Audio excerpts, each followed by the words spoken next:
For today's EMN5, I'd like to talk about acute salicylate or aspirin toxicity. So let's start off with the case. You have a 23-year-old female brought in by her friend who admits that a couple hours beforehand she took 17 500 milligram tabs of aspirin because she, quote, felt tired and couldn't fall asleep. So you do the math, she's about 85 kilograms, which means she ingested right around 100 milligrams per kilogram of aspirin. You go ahead and send some labs, including a salicylate level, and it comes back at 29. So what does all of this mean? Are we concerned about this girl who's otherwise asymptomatic, or aren't we? So just to go over how people can ingest it, either in overdose intentionally or unintentionally, obviously aspirin. Also, you have to watch out for combo preparations. Pepto-Bismol, interestingly. And lastly, oil of wintergreen is the classic. It has methyl salicylate in it, and it has a lot. Just 1 milliliter of oil of wintergreen has 1,400 milligrams of aspirin in it. A therapeutic dose of aspirin should have an absorption in about 15 to 20 minutes. It's fairly fast. Think about that as your normal headache. You take a dose, you should be feeling a little bit better about 20 minutes later.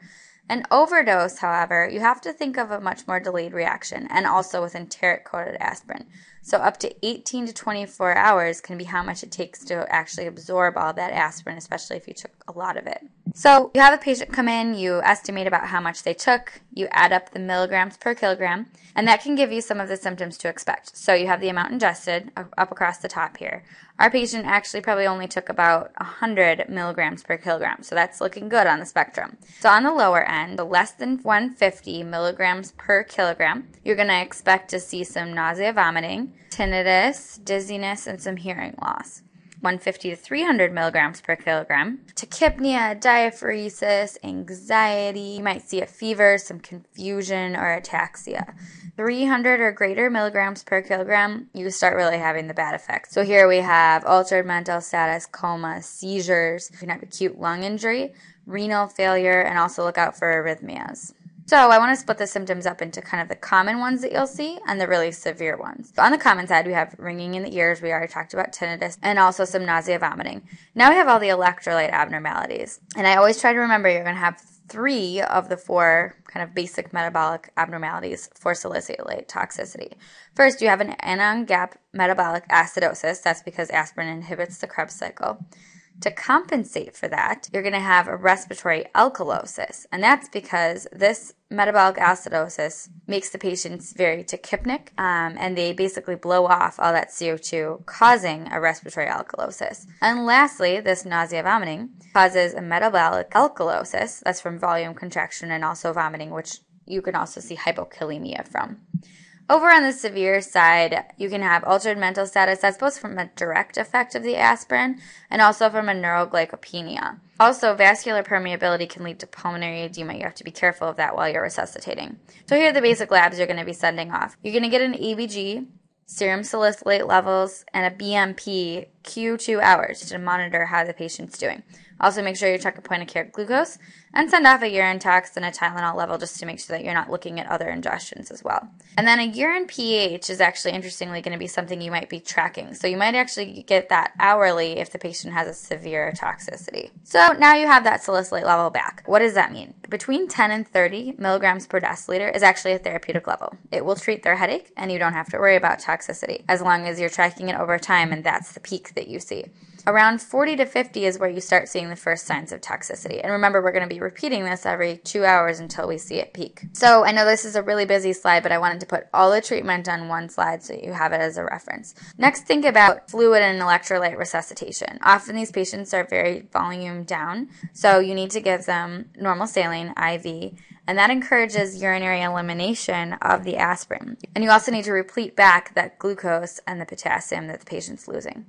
If the patient seems to be in the window for GI decontamination, you can consider a standard activated charcoal dosing, or if they have a lethal ingestion based on the dose that you calculate, you could consider whole bowel irrigation. Next, we're talking about the fact that it's a urinary elimination. One thing that helps is alkalinization of the urine. And the way that you can help that along is by doing a sodium bicarb infusion. Your goal urine pH should be about 7.5. And again, that's where you're maybe tracking the urine every hour or two to try to make sure you're achieving that goal. Lastly, if the patient has a serum level that's over 100 milligrams per deciliter, remember the dose at which you start seeing toxicity is around 40 to 50 milligrams per deciliter. Or if they have significant symptoms, pulmonary edema, renal insufficiency, or altered mental status, you need to consider hemodialysis fairly early. And so altogether, 1 IV, you're going to run in normal saline. Through your second IV, you can do 3 amps of bicarb added to 1 liter of D5W, and also add some K into that. As far as more advanced treatments, remember that the patient is hyperventilating on purpose. This is helping them achieve a respiratory alkalosis to compensate for the metabolic acidosis. So if you intubate the patients as a part of your resuscitation, you need to match that. So your goal should actually be a respiratory alkalosis, and the way you do that is do higher tidal volumes and hyperventilate them. Overall, you want to be doing all of this treatment in consultation with a poison control center and hopefully a toxicologist on call. Give them a call early on and they can help direct your care as well. So 3 to remember for salicylate toxicity: the numbers. We have the good numbers, that's the poison control center, and then of course there's the bad. So remember, for the dose of ingestion, how much the patient took, greater than 150 is where you start seeing symptoms. As far as the serum level that you get back after you send the labs, remember that anything over 30 is where you start seeing a toxicity, and if it's over 100, you need to be considering early hemodialysis. Now you're following the ABG and salicylate level as well as a BMP and maybe a urine pH every 2 hours. The treatment's fairly easy. It's mostly supportive. You want to have fluids and make sure and replete your potassium and glucose in order to help promote renal excretion, and also add on that bicarb to alkalinize the urine. And lastly, hemodialysis is your backup if they have a serum level greater than 100 or severe symptoms. Here are the references, and thanks for joining us on EMN5.